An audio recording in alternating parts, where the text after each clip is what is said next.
Your main problem is speaking English because you understand English, you can understand everything that you listen to, but when it comes to speaking, you're not able to speak. That is your main problem. Recently, I noticed something that so many YouTube videos pop up saying comprehensible input will make you speak English fluently. Comprehensible input will help you to become fluent in English. Let me tell you something, guys. I learned English by myself and I didn't learn English by doing comprehensible input. For me, comprehensible input was a waste of time because I knew that by doing comprehensible input, I was not going to be able to speak English. How to become fluent in English and how to speak English fluently if you can't become fluent by doing comprehensible input? The answer is so obvious. Comprehensible output. Comprehensible output is the only way to become fluent in English. What do I mean by comprehensible output? Comprehensible output means that you can only become fluent in any language by speaking a language, by constantly speaking a language. And this is what I did. I practiced and I keep practicing with the script of TV shows such as Friends, How I Met Your Mother, and other kind of TV shows. I practice with the script of YouTube videos. And let me show you guys one simple example. You see me in this video, I speak naturally while I'm hanging out in Istanbul. People put up those flyers, for instance, for missing dogs and cats. And it is a very beautiful sunny day. It is a very beautiful sunny spring day. Istanbul is a very massive city with 60 million population. I'm going to the metro station right now. How did I speak English like this? How did I become fluent in English? How can I speak English like this? I would like to explain to you guys. Every single sentence, every single word that I use in this video subconsciously come from some of the TV shows, such as Friends, How I Met Your Mother, or some of the YouTube videos. I'm gonna meet up with my cousin. Okay, meet me at the bar in 15 minutes and suit up! Meet me at the bar in 15 minutes and suit up. Meet me at the bar in 15 minutes and suit up. And now I'm leaving home. I'm going down the stairs. Push her down the stairs. Push her down the stairs. Push her down the stairs. Push her down the stairs. Push her down the stairs. Because I learned English with the script of YouTube videos. I learned English with the script of TV shows. And basically while I was practicing, I started acquiring English. This woman is walking her dog and I think I'd make a damn good husband because that's the stuff I'd be good at. Stuff like making her laugh and being a good father and walking her 5 hypothetical dog. I think I'd make a damn good husband because that's the stuff I'd be good at. Stuff like making her laugh and being a good father and walking her 5 hypothetical dogs and walking her 5 hypothetical dogs. Speaking English fluently is not about how many words you know. Speaking English is all about how many active vocabulary you have, how many active words that you know.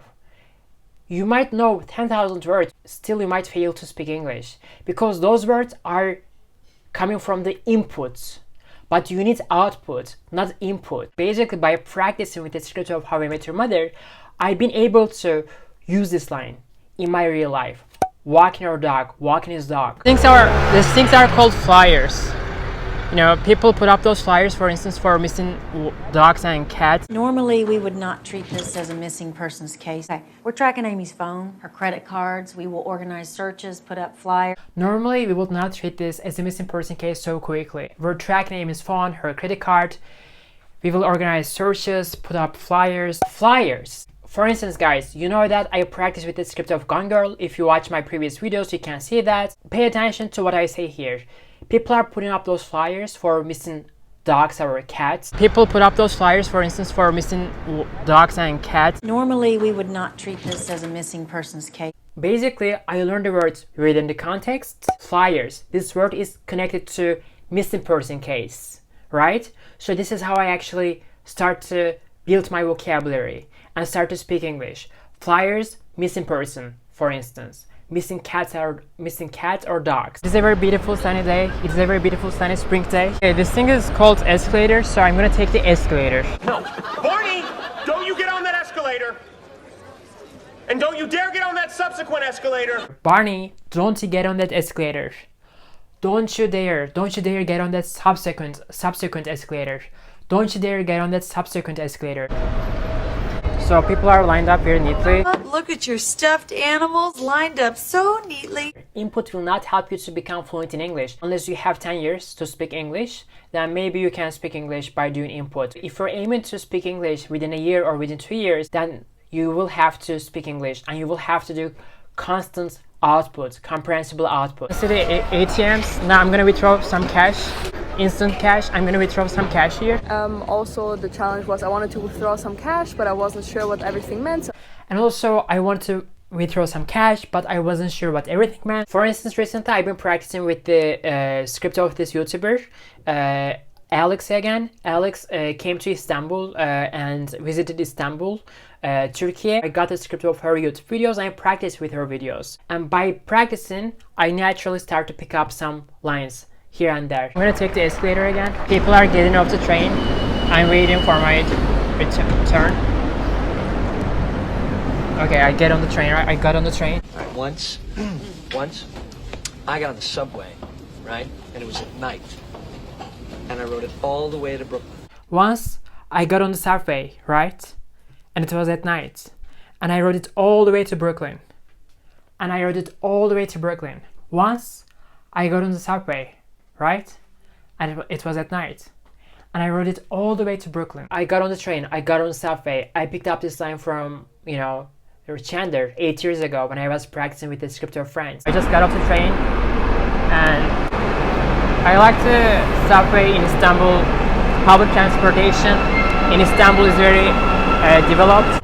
And I'm gonna take a right and then left. And I'm gonna take the escalator. I'm gonna go upstairs. How do I get to the F train?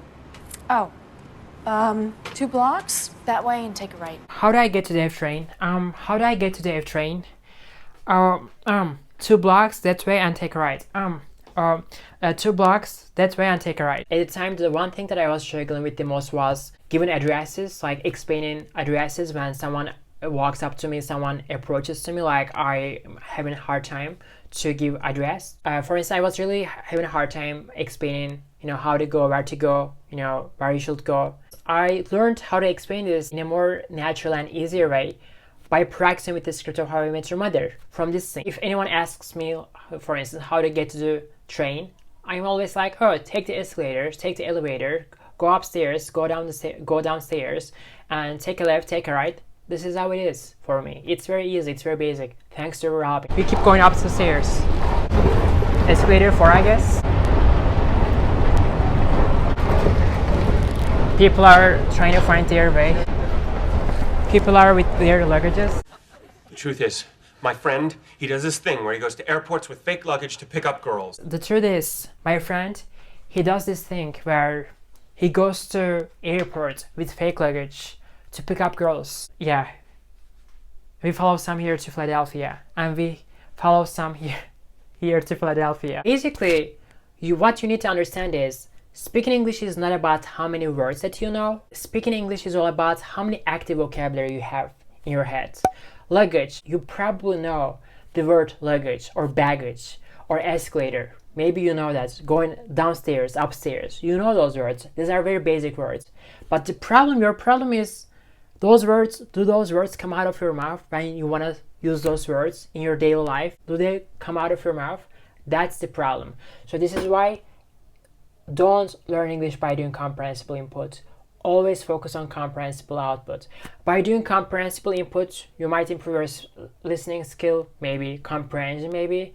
But at the end of the day, the reason why we try to learn a language is because we want to speak the language. We want to use the language. If I'm not able to speak English fluently, if I'm not able to speak a language fluently, then for me, there is no point of learning that language. My goal is to speak English fluently. And if your goal is to speak English fluently, just do comprehensible output, just like the way I do. And I'll see you guys in the next video. Bye bye.